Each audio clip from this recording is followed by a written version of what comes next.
কাশ্মীরের ডাল লেকে নৌকা ভ্রমণ হোক কিংবা ওড়িশার চিল্কা লেকে স্পিড বোটে বসে ডলফিনের খেলা দেখা, ভ্রমণ প্রিয় বাঙালির চেকলিস্টে লেক থাকবে না এরকমটা হতেই পারে না। কিন্তু আপনারা কি কখনো এমন কোনো লেকে ঘুরতে গেছেন যেটা তৈরি হয়েছে একেবারে আকাশ থেকে?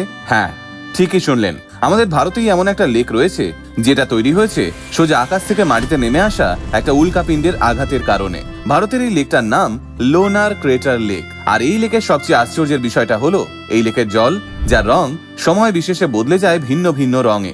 কখনো এই জলের রং হয় গাঢ় নীল, কখনো গাঢ় সবুজ, আবার কখনো এই লেকের জল হয়ে যায় গাঢ় গোলাপি। তবে এই অদ্ভুত বিষয়টা চোখের সামনে দেখার জন্যই প্রতি বছর লাখো লাখো মানুষ ভিড় জমান এই লোনার লেকের ধারে। তাহলে চলুন আর দেরি না করে আজকের ভিডিওতে আমরা জেনে নিই ভারতের এই বিস্ময়কর লোনার লেকের ব্যাপারেই বিস্তারিত। লোনার লেকের ব্যাপারে জানতে হলে সবার আগে আমাদের জানতে হবে এই লেকের উৎপত্তির গল্পটা। এই লোনার লেক কিন্তু সাধারণ কোনো লেকের মতো করে তৈরি হয়নি। বিজ্ঞানীরা বলেন কয়েক হাজার বছর আগে পৃথিবীর বাইরে থেকে বিশাল একটা উল্কাপিণ্ড প্রচন্ড গতিতে এসে দক্ষিণ ভারতের শক্ত ব্যাসাল্ট শিলা দিয়ে তৈরি মালভূমির ওপর আঘাত করেছিল।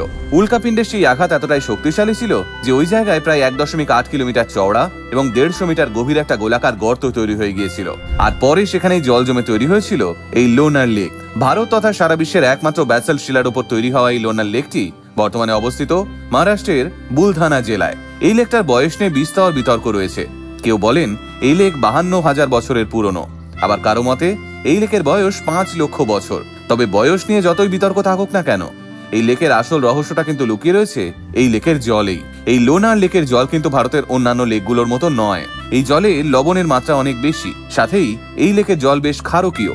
একজন সাধারণ মানুষের রক্তের পিএইচ লেভেল হয় 7.4, কিন্তু এই লেকের জলের পিএইচ লেভেল 11-এরও বেশি। তাই এই লেকের জল খাওয়া কিংবা এই লেকে স্নান করতে নামা ভীষণ বিপজ্জনক। আর ঠিক সে কারণেই এই লেকে কোনো গাছপালা কিংবা মাছ নেই, আছে শুধুমাত্র কিছু এক্সট্রিমোফাইল আর্কিয়া এবং ব্যাকটেরিয়া। আর এইসব এক্সট্রিমোফাইল ব্যাকটেরিয়াগুলোর জন্যই মাঝে মাঝে পাল্টে যায় এই লেকের জলের রং।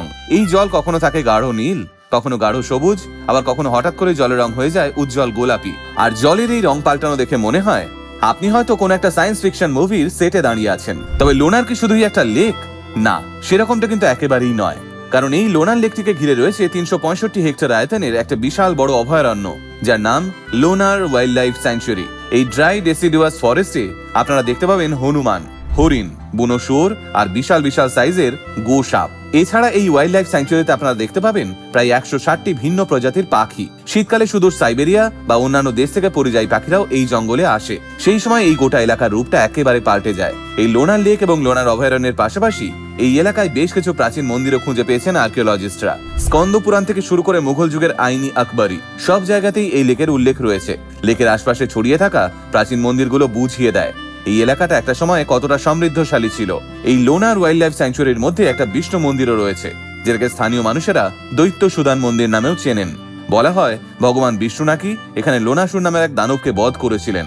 আর সে কারণেই ভগবান বিষ্ণুর উদ্দেশ্যে জঙ্গলের মাঝামাঝি জায়গায় তৈরি করা হয়েছে এই মন্দিরটা। তাই বলতে গেলে মহারাষ্ট্রের এই লোনার হলো এমন একটা জায়গা যেখানে বিজ্ঞান, প্রকৃতি এবং ইতিহাস সবকিছু একসাথে মিলে মিশে গেছে। তাই যদি আপনাকেও এই সবকিছুর স্বাদ একসঙ্গে নিতে হয়, তাহলে আপনাকেও চলে আসতে হবে মহারাষ্ট্রের বুলধানা জেলায় অবস্থিত এই লোনার লেক এবং লোনার ওয়াইল্ড লাইফ স্যাংচুয়ারিতে। আপনারা কি এর আগে কখনো লোনার ভ্রমণ করেছেন? করে থাকলে আপনার অভিজ্ঞতা অবশ্যই জানাবেন আমাদের কমেন্ট বক্সে।